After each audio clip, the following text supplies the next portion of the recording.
The PMP exam is known to be a beast of a test because you have 230 minutes for 180 questions. Let's break down how time should be managed on this exam. Per question, you should be spending 230 minutes divided by 180 approximately. Well, this gives you a very obscure number of 76.667 seconds. When you boil this down, this comes to 1 minute and 16.67 seconds. Now, to be on the safe side and to buy yourself some contingency, think about it like this. Per question, spend no more than 1 minute and 15 seconds to be on the safest side. You need to train yourself to getting used to what a minute and 15 seconds feels like. And if you're spending more than this amount of time on a question, you know that you're going downhill quickly. Now, this is necessitated because people on the exam in 2022, Q2 especially, are beginning to complain about the volume of questions. It's not that the questions are insurmountable or difficult, it's the time management of the questions. The best way to think about this, my friends, on top of the 1 minute, 15 seconds per question, is to think about your exam like a pie. Think about the first set of 60, the second set of 60, and the third set of 60. Now, the way you need to tackle this is give yourself equal buckets for each 60 set. To understand how much time to spend on each section, simply divide 230 by 3. And 230 divided by 3 will give you,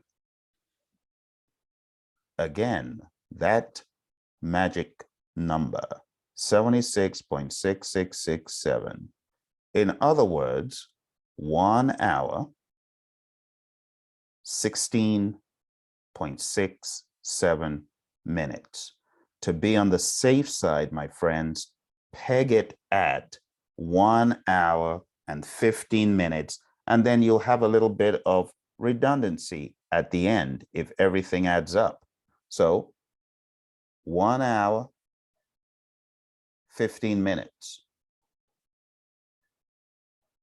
1 hour, 15 minutes. That needs to be your mindset for your exam. No more than 1 hour, 15 minutes for each section, and no more than 1 minute, 15 seconds. In other words, 1:15. This needs to be your mindset for the questions and the sections. And if you have that magic number in your head, you'll know when you're going off because you look at the time, and if you're beyond the 1 minute, 15 second mark for the first set of questions on the test, you know that you're going downhill. Now, you don't want to do what I did. I did something really stupid on my test. I ended up spending 60 minutes on 20 questions. I was spending 3 minutes on each question for the first part of my exam. You don't want to do that. That means not finishing the exam and only getting 80 done. So when people come at me and they say, Phil, I was only able to do like 100 questions out of the 180. I understand because I've been there spending 60 minutes on 20 questions. That is ridiculous. Don't do that. You need to practice to move on. Take a look at the question, take a best guess, move on. If you're not totally sure, you can mark it, but you probably won't have as much time at the end to go back. Some people do, but not everyone. So in your mind, going into the exam, 150 needs to be the number. You could also do the countdown like this. Section 1, when you're done with it, you need to be at 1:15. Section 2, you need to be at 2 hours and 30 minutes. And the third section, if you have enough wiggle room, then you should be at 3 hours and 45 minutes, just short of 5 minutes left, because you know it's 3 hours and 50 minutes. So you're going to have this little buffer. And then you'll also have a little buffer from adding up 1 second times 180. So you should have another 3 minutes or so of contingency to spare if you've been very, very faithful with those first pieces of time. And this will give you an 8-minute contingency. Okay, that needs to be how you think. So if everything goes according to plan, you'll be able to finish your exam. Now, here is my last piece of advice for anyone who is taking this test. When you get down to the final 15 minutes, you need to have a backup plan. And your backup plan needs to be, if I only have 15 minutes left and I have all these questions to do, I am going to take that 15 minutes and use it to answer all those questions to the best of my ability.